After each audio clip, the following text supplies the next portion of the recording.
Tonight is a pretty good night to take a tough look at the progress being made in the past year by the Baltimore Police Department. It was last November when Commissioner Anthony Batts released a strategic plan for the department and public safety here in Baltimore. It had 5 main parts, from the concentration of gangs and violent offenders to retooling of internal affairs. It was a roadmap toward a more organized, successful, and effective police department, the commissioner said, the metrics on which he would measure the department. Last November, Commissioner Anthony Batts released his strategic plan, and now, 1 year later, he says the department checked off just more than half of its to-do list. What is the main accomplishment, in your opinion, as the commissioner, this is your plan, that you were able to achieve in this past year since this report came out? Use of force. Excessive force, like this now well-known incident caught on camera involving Officer Vincent Cosim beating victim Colin Truss at a bus stop. Images that can set back any initiative by any commissioner. If you've been working on this since day one, what was your guttural reaction to seeing that kind of force taken by a police officer? And you're not talking about any specific case, but I would share this fact that I've been doing this a long time. I've been doing this 33 to 34 years, so I've been in charge of 3 different organizations, and you're always going to have some bad apples. And while this video certainly does not fit his narrative, the commissioner does insist excessive force complaints are down dramatically in the last 3 years. In 2012, the department had 184 excessive force complaints. In 2013, the commissioner's first full year on the job, that number dropped by 60 to 124. And so far this year, it is on pace to drop yet again with just 86 complaints to date. But the real canary in the coal mine for excessive force complaints by police is the amount of claims filed by people for personal injury suffered by a police officer, a process that must be done with Baltimore City within 180 days of any incident.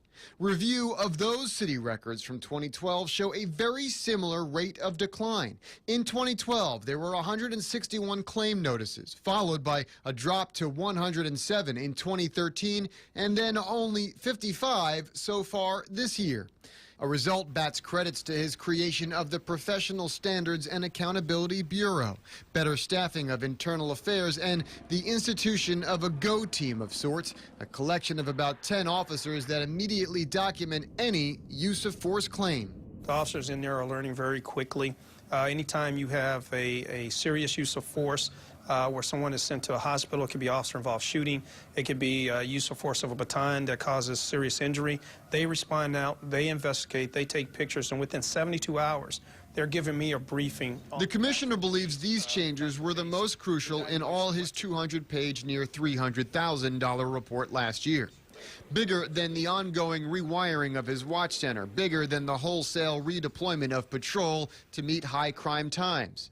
Trust of his department and his officers remains paramount, he says, and there is at least one new technology in law enforcement that can pay immediate dividends. To show and to share with the community that your officers are doing good work out here. And it's one thing if I say it and they go, oh yeah, you don't know about this interaction that I had, but it's another thing that I show it. Commissioner Batts should know he was one of the first police leaders in the country to use body cameras in a large city force. In 2011, he set up a pilot program in Oakland, California, and to this day is well regarded for helping to build trust of police in that city, lower citizen complaints, and increase accuracy of its investigations. All things Batts knows needs to happen here in Baltimore. And if that's the stepping stone to building a positive relationship in the city of Baltimore and bringing this community together as a whole, then I think it's worth the price. When do you want them by? When my bosses tell me to buy them. When would you like them by? When my bosses tell me to buy them. I mean, this is something you want. It's something that's been in your report. It's something you've started in Oakland. You have intimate knowledge of this technology. You want it here in Baltimore, yes or no? I want it, clearly, I want it here in Baltimore, but I think it has to be done right. While there are questions of privacy, union issues, and data storage, there is a precedent in not only Oakland, but right here in Laurel, Maryland.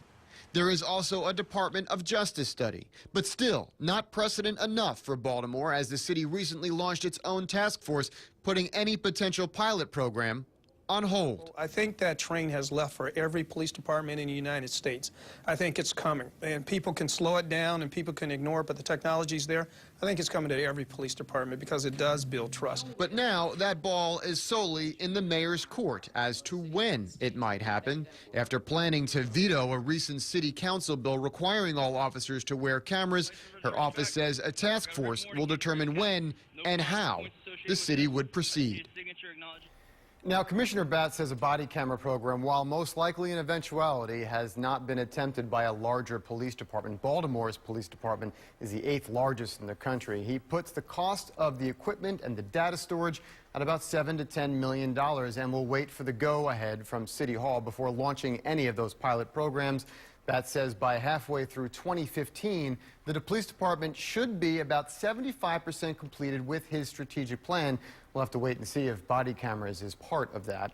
And despite checking off some of the most important items in his plan, Baltimore is still among the most dangerous cities in the country. Our digital investigators go in depth on that side of the story. Find it at abc2news.com/infocus.